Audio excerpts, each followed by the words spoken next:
It's not in any of that. True strength is in remaining Christ-like under pressure. And John the Baptist and Elijah had that ability. They had the camel's hair on. They had that position of humility where they were changeable, shapeable, movable, and you could put them in any environment and they would not only survive, they would thrive. When I was a kid growing up, I want to just share with you a little bit about myself, about my childhood. I grew up in a broken home, a broken family. My mom and dad would fight with each other. My dad drank. My mother was abusive. My father was abusive in an emotional way, not really physically. My mother was more physically abusive. And my family was broken. My home was broken. Both of them came from out of dysfunction. My mother was thrown through a glass window by her first husband and saw her parents die tragically when they were about 40 years old. Her father was crushed by a car, and her mother a few years later was found in Milwaukee, Wisconsin, falling out of a skyscraper. They don't know whether she was pushed. They don't know whether it was an accident or if it was suicide. They did not know, but it was tragic for the family and even for my mother at that time. I believe she was 18. So she grew up with these tragic events and these things, and that played into the way that she was in her personality and the way that she acted in life. My father, he had a similar life. His father was abusive. His father, I remember him telling me a story about his father standing over him in the middle of the night when he woke up one night with a knife, ready to stab him for no apparent reason. That's how gone he was mentally. And he ended up dying. He fell asleep. He was a maintenance guy at the university in the dorms, and he fell asleep with a cigarette. Ended up burning alive and dying. So both of them came out of dysfunction. Well, my life was no different. That carried on into my life. That kind of generational curse sometimes carries on in our lives. And some of you maybe know what I'm talking about and how it continues. And there's a cycle that's passed on from one generation to another. You can see that even today, even on the reservation, even in our area, in our culture that's within this area. There are still effects today, and I'm going to just call it like it is, of the genocide that happened to Native Americans. There's still effects from the boarding schools and taking away people's identity and giving them a new name and taking away their religion, their beliefs, all of these things, and abusing them and all of these things. There's still effects to this day that are passed on from generation to generation. Well, this happened to me too. It was passed on. I would grow up. My father, when I was 8 years old, told me he was going to take me to a new school. Took me to this place, dropped me off, turned around, walked away, and I was crying out after him, and he did not turn around and turn back, and he left me there in that place. And this was a place I grew up, or I would wake up in the morning with box elder bugs crawling in my hair and spiders and all kinds of things because it was next to the lake. There were times they'd lock me into a room and put a pad on the floor. I remember at nighttime, big old giant spiders walking in on the floor and all kinds of things. And I was only 8 years old when I was in this place. But that was the start of a lot of other things that happened, a lot of other places that I went to. From there, I was put into a foster home with parents that I don't even know what my foster dad's name was. He was always in the basement smoking cigarettes and just down there. I don't know if I even had a conversation with him. My foster mom, I remember her name was Eloise Lehman. And she wasn't much of a foster mom. It seemed like mainly the reason she was probably a foster parent was just to collect that money from CYFD or the state or whoever paid her. And we ate, just frozen burritos and things like that. Don't get me wrong. Frozen burritos are good, right? I mean, but not all the time. We got to have some mutton and some fried bread and some green chili, right? Right? Yes, I can't live without mutton. When the day comes, I leave here, I got to get a sheep or something. I got to find some mutton. But I grew up this way, and I grew up in this type of situation, and so then I ended up getting put back into that place. I didn't really have that structure that I needed, those loving parents that I needed. I got put back into there. Before I knew it, I was put in a residential treatment center, it's called, which is like a group home for boys. And they would do it was like a boot camp. It was like the military in there.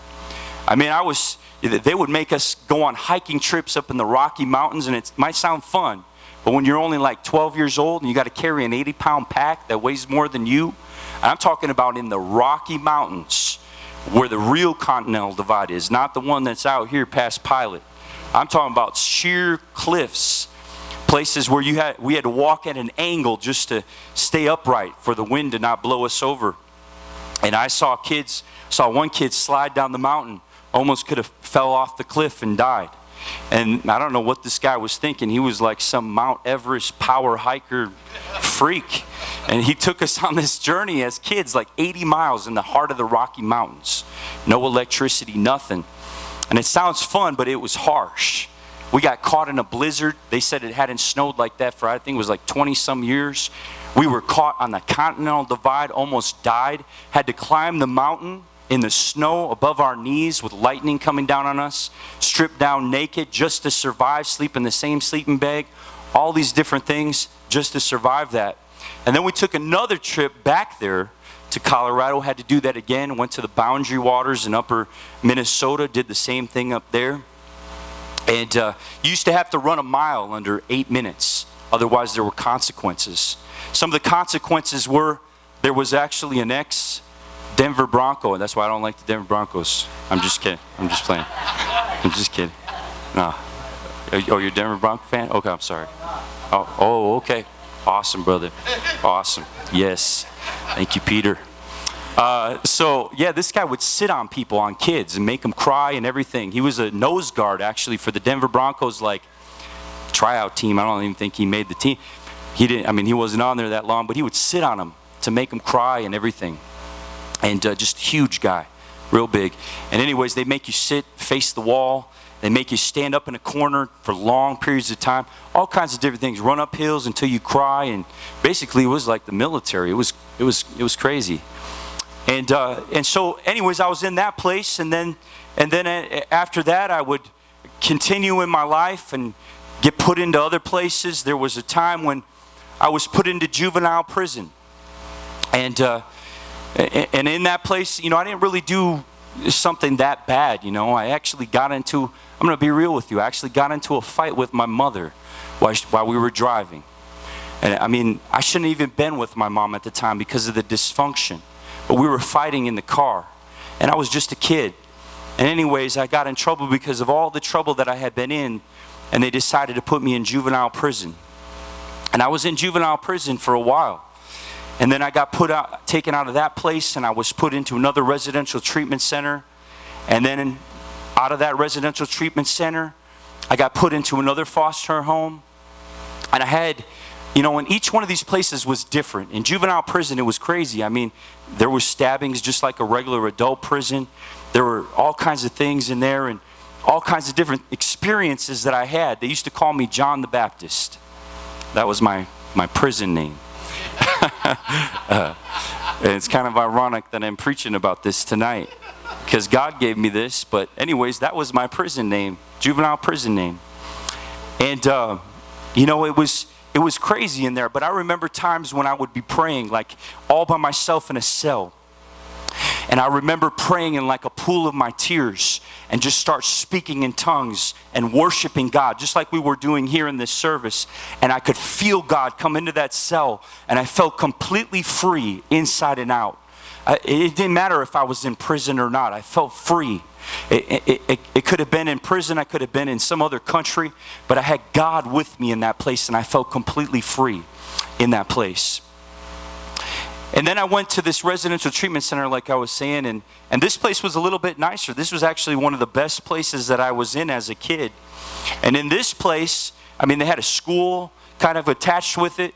They would take us canoeing and all kinds of things, and there was a lot of positive things. And so, anyways, from there I got put into a foster home, and I actually had African-American foster parents. I actually lived kind of by the ghetto in a big city called Madison, Wisconsin, which is where I'm from, or where I was born. And I lived in the ghetto. It was kind of crazy because I remember riding the bus sometimes. People would be looking at me and I'd be like, what is this white boy doing just riding the bus? And I mean, people would stare at me and give me crazy looks and stuff. But you know, this is something that God had me. And I'm telling you, those were some of the best foster parents that I ever had. Raiment and Miriam Johnson were their name. I was their first foster kid. But see, then what happened was, I told you my mother had dysfunction and things, and so she went and tried to get a job at the school where I was going to school. She wasn't supposed to do this. She wasn't even supposed to really be in my life, not have anything to do with me. And I know that sounds crazy to you, but she was abusive to me when I was a kid, and she wasn't supposed to have anything to do with me. And anyways, I forgot where I was going with that, but anyways, she moved. Yeah, she got this job in this school, and she wasn't supposed to do that, and that was a violation of the thing, and it put pressure on my foster parents. I mean, it put pressure on them, and then I didn't do good in school either because I didn't really grow up in school. I grew up in these group homes and these places and this dysfunction. I mean, I wasn't used to really talking to a lot of people, except for maybe the kids that I grew up with, and I grew up with all kinds of kids, people from all walks of life. People that were all different kinds of nationalities, people that were gangsters, people that were drug dealers, you name it. People that were Muslim, people that hated me just because I was white, called me a pig, all kinds of stuff because they were Muslim. I grew up around all of these different things, all of these different aspects in my life. And then from there it continued. I went, anyways, let me finish the story with those foster parents. So they couldn't take care of me. And I don't know if they realized this, but because they couldn't take care of me, I was on parole from juvenile prison. And so one day the sheriff came and they ended up taking me back to that juvenile prison way up in northern Wisconsin. And then they transferred me there to a group home. And then I was in this group home that was crazy. I mean, the kids were allowed to do drugs, basically. This one kid was sleeping around with the staff member's daughter. They allowed all this stuff to go on. It was crazy. And then I went from there back to juvenile prison because I was fooling around one day, horse playing like I shouldn't have been. But I was just playing around. I was just horse playing. And the sheriff came and they took me back. And they threw me into maximum security in the juvenile prison. And that's where they strip you down naked. You sleep on a steel bed just a couple inches off the floor. Got a steel toilet in there, an iron door, all these things. And you're only allowed 1 hour a day outside of there. And when they take you out in belly chains and handcuffs. And you're allowed one arm free to look at your paperwork and your charges that are against you at this like steel plastic coated picnic table thing. And you're allowed to do that. And then when you take a shower, they put you in a bird cage, they call it, because it's like a steel cage that only you can fit in. And they give you like a little toothbrush with a sponge on it to brush your teeth. And I was in that place for about 3 days, and I was praying. I just laid there on the bed and I just prayed. Because like I said, I had horseplayed to get into this. And I prayed and I asked God to deliver me. And on the 3rd night, these people came in the night and they took me to another wing that was in that prison. And took me to that place that was a little bit more free, and I started getting a job, working in the kitchen that they had there. And within 3 weeks, I went from maximum security from the hole to being free. And that's because of God. Everybody was like, that doesn't happen. You don't go from the hole to being free. That doesn't happen. You don't go from one wing within the hole to another wing and then not go back to standard population, and then you don't go to just directly to be free. But that's what happened because I prayed. I even told God, I said, God, if you get me out of this, I will go to that church that's down from my dad. And I was going to be going back to my dad. I was like 17 at this time. I was going to go back there, and I promised God that I would do it. But this church wasn't in truth. They didn't have the Spirit of God. They didn't have the truth. But I thought, I didn't know any better. I didn't know that I needed to go to some place like this church right here. And so I went there, and it didn't work out. I was with my dad for about 3 months. My dad would drink and be drunk, and it was just dysfunction again. I actually asked my parole officer, I said, send me back to a residential treatment center. I'd rather be institutionalized and rather be structured. I became so accustomed to being institutionalized that I felt safe being institutionalized. I felt safe in that structure. I actually wanted to be in that structure, did not want to be free. I felt safe in that. And so She took me back there. I was there for about 8 months or so, and then I was transferred to a final group home for maybe a month or to 2 or 3 months at the most, and I was released as an adult. That was my life as a child. That's the way that I grew up. My dad hardly ever visited me when I was in prison or those places. Never really came to see me. Like I said, my mom had dysfunction of her own, all kinds of things. And you might wonder why.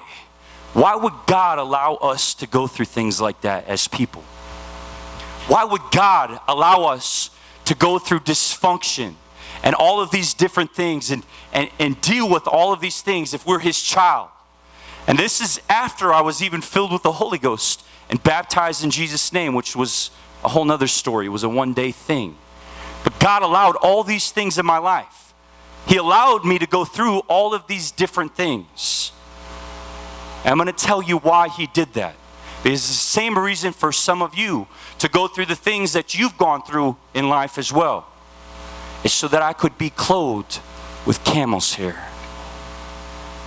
It was so that I could be pliable, so that I could be moldable, so that I would be clothed with a spirit of humility, a spirit where I could be shaped and molded by God, a spirit where God could take me and put me in any environment, in any climate, no matter how bad the situation was in my life, no matter how bad people treated me, no matter how bad things happened to me, that I could survive, and not only survive in that situation, but I could thrive in that situation.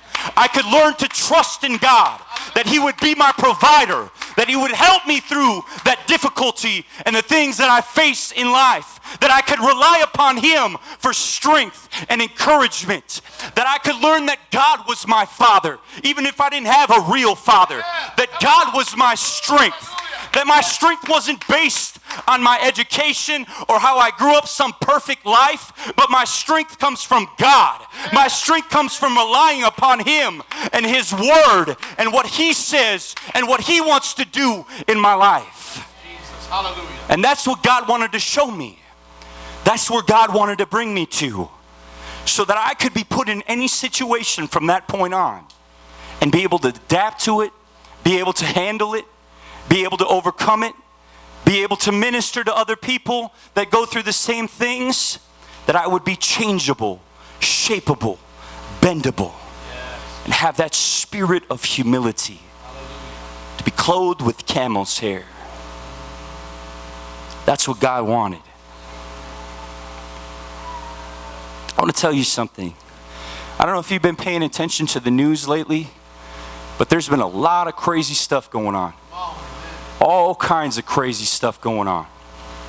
I don't know, you guys probably been talking about it. I mean, everybody's been talking about it in the whole country. I mean, we've got a government that's just gone off its rocker.